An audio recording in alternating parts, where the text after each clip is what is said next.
بھئی کون ہے صاحب قرآن؟ میرے تیرے بابوں کے اوپر اترا ہے؟ دادے پہ باپ پہ اترا ہے؟ کس پہ قرآن اترا ہے بولیے؟ اللہ کے رسول کے سینے پر۔ کس کی زبان اتھر کو اللہ نے فرمایا کہ محبوب کی زبان ہلتی ہے یہ ان کے لفظوں سے نہیں بلکہ ہلتی تو ان کی زبان ہے، کلام رب کا ہوتا ہے۔ کون زبان پڑھ کے سناتی ہے کہ میں قرآن سنانے لگا ہوں؟ مصطفیٰ کی۔ اچھا، اور یہ اسلام کیا ہے؟ یہ کیا ابو بکر کی سنت کا نام اسلام ہے؟ ان کی سیرت کا نام اسلام ہے؟ دین کس چیز کا نام ہے؟ اطیع اللہ و اطیع الرسول کا نام ہے۔ اور اطیع اللہ بھی اللہ نے خود جس چیز کے تحت کیا ہے وہ کیا ہے؟ من یطیع الرسول فقد اطاع اللہ۔ جو کچھ حضور کرتے ہیں اگر اس کی تابعداری کرو گے تو اللہ فرماتے ہیں تم نے حضور کی تابعداری نہیں کی، میرے اللہ کی تابعداری کی۔ تو اسلام ملا کس کے صدقے؟ بلکہ حضور کی سنت کا نام اسلام۔ اور قرآن کس پر نازل ہوا؟ حضور کے سینے پر۔ کس کی زبان سے ملا؟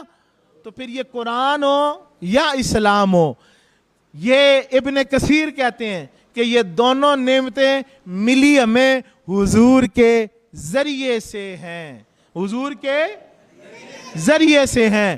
پھر اب یہاں میں ایک اور چیز عرض کرنے لگا ہوں، قرآن میں جہاں دو باتوں کا ذکر ہوتا ہے ادھر اس میں اشارہ واحد مذکر ذالکہ استعمال نہیں ہوا۔ ذالکہ ایک کے لیے استعمال ہوتا ہے، یہ ایک بندے کے اس میں اشارہ کے لیے ہوتی ہے، لیکن اس آیت میں باتیں دو ہیں، قل بفضل اللہ اور وبرحمتہ، یعنی رحمت اور فضل دو باتوں کی بات ہو رہی ہے۔ تو یہاں اس میں اشارہ جو اللہ قرآن نازل کر رہا ہے کہ پورے قرآن میں دو کو دو گنا جائے، تین کو تین گنا جائے، جمع کو جمع کیا جائے، یہاں پر اللہ دو کو ایک گن دے، سمجھ نہیں آئی؟ سمجھ آئی کہ اللہ تعالیٰ کا اشارہ ہے کہ فضل و رحمت جدا چیزیں نہیں، یہ قرآن اور اسلام جدا نہیں، یہ ایک ہے، چونکہ ان کا ماخذ جناب رسول اللہ ہے۔ اور مقصد یہ کہ تمہیں میں نے حضور عطا کیے، سب سے بڑی نعمت اعظم جناب محمد الرسول اللہ ہیں، فضل بھی وہ ہیں، رحمت بھی وہ ہیں۔ وَقَانَ فَضْلُ اللَّهِ عَلَيْكَ عَظِيمًا۔ میں بھی اس طرف آ ہی نہیں رہا، اس طرف میں صرف یہ سمجھا رہا ہوں فضل اور رحمت، اور آگے اس میں اشارہ واحد مذکر کا ہے، واحد مذکر کا اور مفرد۔